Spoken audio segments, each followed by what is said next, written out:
বন্ধুরা, মুকুটমণিপুর রুট গার্ডেনে আপনাদের সকলকে স্বাগত। এটি আমার একটি চন্দ্রমল্লিকা পম্পন ভ্যারাইটি।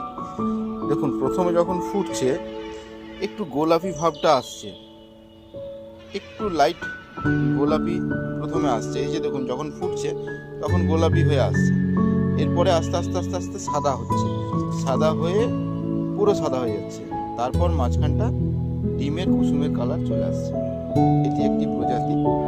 এটি সময়ের অভাবে আমার রিংটা পরানো ছিল না, ছড়িয়ে ছিটিয়ে হয়েছিল, তো আজকে রিংটা পরালাম।